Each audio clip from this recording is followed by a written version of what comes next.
Halid sudah 4 periode menjabat menjadi ketua Dekopin Pusat dan ADART-nya sudah tidak ada masalah, Kepresnya lagi in proses. Jadi nanti Undang-Undang Nomor 25 Tahun 1992 akan dirubah. Karena dulu kan Undang-Undang Nomor 17 Tahun 2012 di judicial review, saya kebetulan saksi ahli di MK karena di Undang-Undang Nomor 17 ada beberapa pasal yang menyudutkan koperasi seperti logo dirubah. Terus yang kedua, pengawas bisa memberhentikan pengurus. Terus tidak ada lagi simpanan anggota, yang ada sertifikasi modal. Terus koperasi berjenis-jenis, ada koperasi jasa, koperasi produsen, konsumen. Nah ini yang kita uji materikan, bahwa koperasi adalah kesatuan orang. Jadi kesatuan orang berhimpun, berkumpul, mempunyai visi dan misi yang sama untuk sukses bersama-sama, tidak sukses sendiri-sendiri. Inilah koperasi. Jadi kalau misalkan sukses sendiri, kita bikin aja CP sama PT, kita sukses sendiri. Tapi yang hebat adalah sukses bareng-bareng. Jadi itu, sukses berjamaah, itu hebat kan, pakai koperasi. Terima kasih kepada pengurus yang telah bisa melaksanakan RAT tepat waktu. Saya minta Pak Isol, nanti yang semuanya di bulan Februari diberikan sertifikat, bukan hanya sertifikat. Mereka kan benar-benar mengelola koperasi dengan baik dan benar sesuai dengan ADART organisasi koperasi. Sehingga layaklah pemerintah dan Dekopinda memberikan apresiasi berbentuk piagam maupun berbentuk penghargaan lain. Nanti sampaikan di dalam angkot. Bapak-bapak, ibu-ibu, bayangin ketua dan pengurus maupun pengawas dan direksi, kepala dijadikan kaki, kaki dijadikan kepala, tapi uangnya dibagi-bagi pada hari ini. Saya paham, saya suruh buru-buru sambutannya biar cepat selesai, biar SMS-nya dibagi.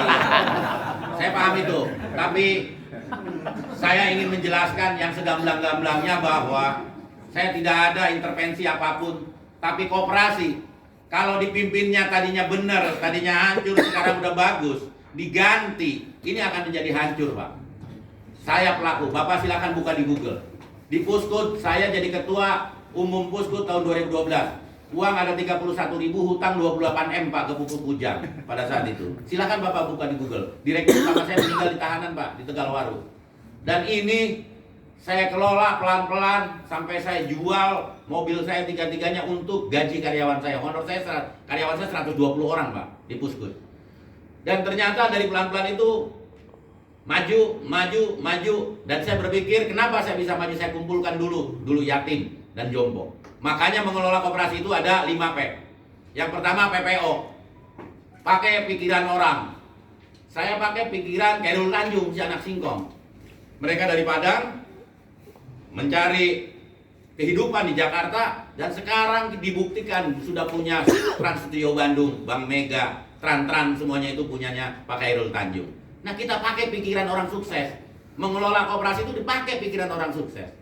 Yang kedua, dari mana kita bisa sukses kalau misalkan kita tidak punya modal? Pakai PDO, pakai duit orang, pakai duit LPDB bisa. Kalau misalkan Bapak sekarang ngajukan LPDB tidak dapat, Bapak RAT-nya bagus, liquid laporannya, saya yang akan datang ke LPDB Pak. Saya akan bantu, bunganya cuma 4%. Silahkan akses, bantu modal. Karena sesungguhnya apa? Ketua koperasi sudah membantu pemerintah. Pak Isol sudah dibantu. Dengan apa? Anak istri kita terhindar daripada bank lecit. Iya kan? Rentenir. Coba kadang-kadang kita jadi karyawan misalkan 7 juta, kadang-kadang kurang buat cicilan motor, cicilan rumah. Bini kita adalah orang-orang yang datang ke rumah nawarin bank. Nah sekarang ada hadir koperasi, sekarang kan tidak usah lagi pinjam duit kayak gitu.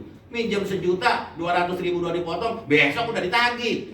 Nah gimana kita mau? Ini habislah masyarakat kita. Nah adalah hadir koperasi. Koperasi sewa ini membuat sejahtera anggota-anggotanya. Kenapa?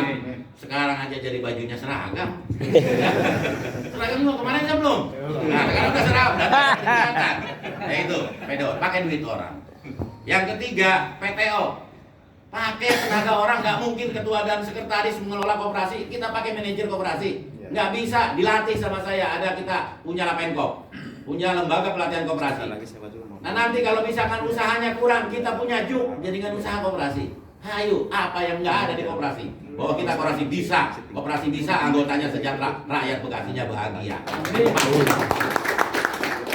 Yang keempat yang paling penting dalam hidup kita, PDOM, pakai doa orang miskin sebelum mau usaha terobosan baru. Nih koperasi usahanya cuma serda, misal simpan pinjam. Mau buka usaha baru, PDOM, kumpulkan anak yatim. Bila perlu mantan-mantan anak karyawan yang sudah meninggal, bawa aja. Sesungguhnya kewajiban kita memberikan nafkah kepada orang yatim dan orang fakir yang kita uangnya berkecukupan, hartanya berkecukupan. PDOM, pakai doa orang miskin. Saya mau usaha, koperasi saya biar maju, saya ikhlas, ridho, ini ada uang sedikit, doain saya untuk mimpin koperasi supaya mimpin yang benar. Itu, saya setiap doa, sholat, di rumah, ya Allah, bukakanlah pintu hati kami sebagai pengurus Puskut Jawa Barat, supaya kami jangan jolim sama anggota kami, ya Allah. Berikanlah kami pengurus dan pengawas dan anggota kami supaya mencintai Puskut Jabar, supaya bersama-sama kita memecah belah Puskut Jabar ke arah yang lebih baik, bukan ke arah yang lebih buruk. Kira-kira seperti itu. Doakan terus. Insya Allah kalau kita berdoa terus, Allah akan dijawab. Apalagi ini mengelola koperasi anggotanya ratusan. Jangan takut Pak, surga bagiannya. Apalagi ini kagak dihonor. Saya dihonor Pak. Beda. Besok mah dihonor lah. Gimana mau koperasi lawan BUMN mau lawan swasta kalau koperasi tidak dihonor. Saya diikut kerja 1 hari dalam 1 bulan, honor saya itu 17 juta. Iya, mobil dikasih. Setiap misalkan perjalanan dinas saya rembes. Bensin aja saya odol aja saya kasihin sono. Kenapa? Koperasinya udah maju. Tapi kalau koperasinya misalkan belum, ya jangan dulu lah kita. Jadi apa yang telah kita perbuat untuk koperasi, bukan apa yang aku dapat kalau aku masuk ke koperasi. Dibalikin, apa yang aku perbuat untuk memajukan koperasi. Setelah koperasi ini maju dan besar, aku akan mendapatkan sesuatu dari koperasi. Gitu Kang. Jangan sekarang pas masuk koperasi, apa sih saya mau dapetin dari koperasi? Bukan, jangan kita balik. Gua harus majuin koperasi. Setelah koperasi ini besar, saya punya sesuatu di koperasi. Itu kita balikin, karena pinjem aja kan kita tinggal telepon ketua. Ketua saya besok mau hajat nih, wayahnya ini kita pinjem 20 juta mah. Kan perlu ACC. Coba kalau ke bank bawa sertifikat. Belum tentu terus di survei. Wah, nggak layak ini mah, gajinya segini. Cicilan rumah kita. Lah orang di ACC dah. Nah itu ya itu. Tapi ke koperasi, hadirnya koperasi menjadi penyejuk. Menjadi pemersatu. Dari kita, untuk kita, dikembalikan lagi kepada kita. Kenapa asas koperasi gotong royong? Karena kita tidak ada yang berbeda. Kita duduk sama rata, berdiri sama tinggi. Kira-kira seperti itu. Jadi yang terakhir PPDO, PDOM. Yang terakhir POK. Kita beda dengan Pak Paisol. Pak Paisol hari ini ke mall duitnya dihabisin, besok gajian lagi. Udah ada, karena pegawai negeri, udah dihonor. Kalau saya orang swasta, kalau hari ini ada peluang, kalau koperasi hari ini ada peluang, jangan nunggu besok. Hari ini lakukan, hari ini eksekusi. Beda kita dengan perusahaan swasta, yang kalau swasta sama perusahaan pabrik-pabrik makan dia